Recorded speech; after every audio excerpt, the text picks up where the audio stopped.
नमस्कार, आपका स्वागत है देश परदेश संवाद चैनल में।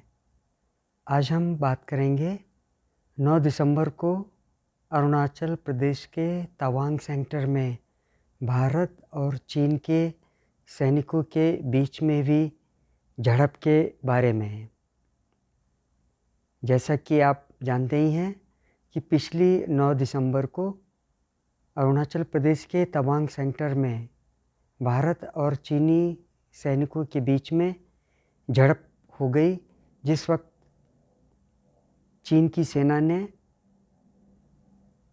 भारतीय क्षेत्र में अतिक्रमण करते हुए यांगत्से क्षेत्र में एक ऑब्जर्वेशन पोस्ट बनाने की कोशिश की, ताकि वो भारतीय सेनाओं पर नज़दीकी से नज़र रख सके। यूँ तो चीन भारतीय सेना पर नज़र रखने के लिए उपग्रह और ड्रोन्स का इस्तेमाल करता ही है, लेकिन जो सूचनाएं मानवीय आधार पर इकट्ठी की जा सकती हैं, उसकी तुलना सैटेलाइट या ड्रोन से की गई जासूसी से नहीं की जा सकती।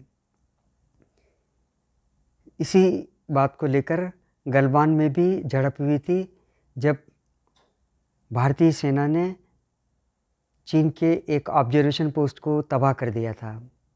लगभग 200 से 300 के बीच में आए चीनी सैनिकों को भारतीय सेना ने तवांग से खदेड़ दिया।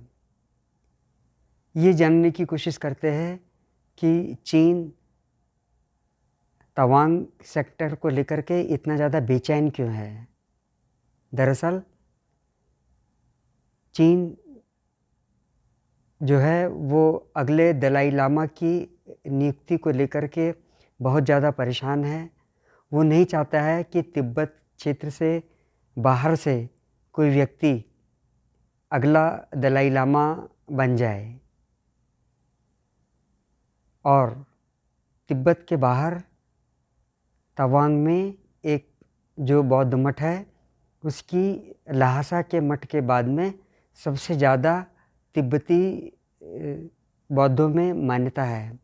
यदि वहाँ से इनकार्नेशन की कोई घोषणा होती है तो वो सारे तिब्बती बौद्धों को स्वीकार्य होगी।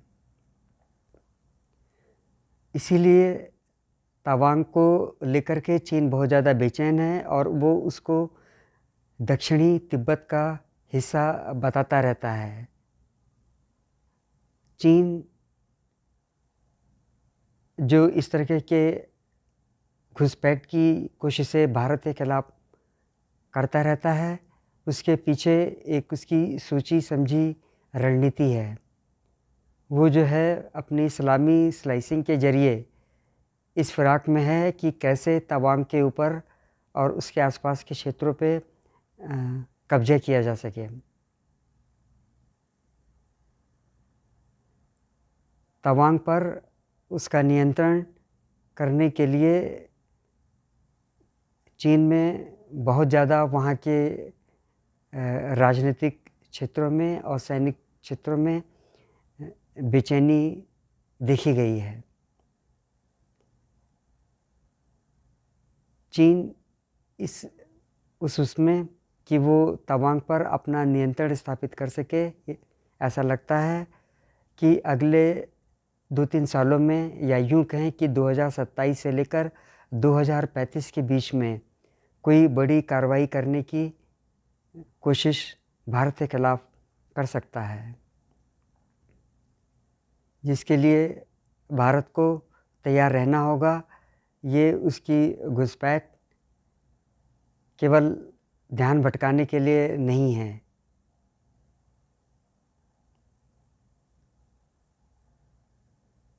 चीन एक चीज़ अच्छी तरीके से समझता है कि एशिया में केवल भारत ही एक ऐसा शक्तिशाली देश है जो उसकी अंतर्राष्ट्रीय स्तर पर जो छवि है उसको स्थापित होने से उसको रोक सकता है।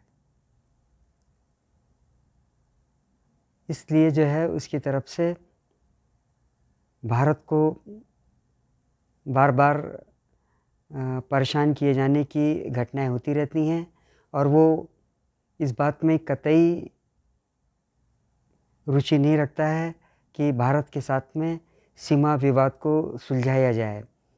भारत जहां एक ओर ये कहता है कि चीन के साथ उसकी 3,488 किलोमीटर के आसपास की सीमा है, जबकि चीन ऐसा नहीं मानता है। चीन कहता है कि भारत के साथ में उसकी केवल 2,000 किलोमीटर की ही सीमा है। इस इलाके में रह रहे मोनपा जनजाति के लोग जो हैं, वहाँ पर एक जलप्रपात है जिसको कि वो बहुत पवित्र मानते हैं और ये मोनपा जनजाति के लोग अरुणाचल प्रदेश के तवांग सेक्टर में रहने के साथ साथ तिब्बत में भी रहते हैं, जो कि एक दूसरे के क्षेत्र में आया जाया करते हैं और पूजा करते हैं। इन मोनपाओं का ये कहना है कि भारतीय सेना उनको कभी परेशान नहीं करती है और उनको हर तरीके से अरुणाचल प्रदेश की सरकार की मदद से सहायता ही पहुंचाती है। मोनपाओं का ये कहना है कि ये पिछले 2-3 सालों में ऐसा दूसरी बार हुआ है जबकि चीन की पीपल्स लिबरेशन आर्मी ने इस तरीके का उत्पात मचाने की कोशिश की है। चीन ये चाहता है कि भारत अक्साई चीन पर उसका दबदबा स्वीकार कर ले और बदले में वो अरुणाचल प्रदेश पर भारत के स्वामित्व को स्वीकार करेगा, लेकिन वो तवांग को लेकर के भारत के साथ में किसी भी तरीके के समझौता करने के मूड में नहीं है। तो इन सब चीज़ों को देखते हुए भारत को चीन के खिलाफ बेहद ही सावधानीपूर्वक अपनी रणनीति बनानी होगी, क्योंकि चीन किसी भी सूरत में भारत के साथ में सीमा विवाद को सुलझाने के मूड में नहीं है। वो भारत को अस्थिर ही रखना चाहता है। आज के इस अंक में बस इतना ही। आपसे अनुरोध है कि आप मेरे इस चैनल को देखिए, इसे साझा कीजिए और इसको सब्सक्राइब भी कर लीजिए। जय हिंद।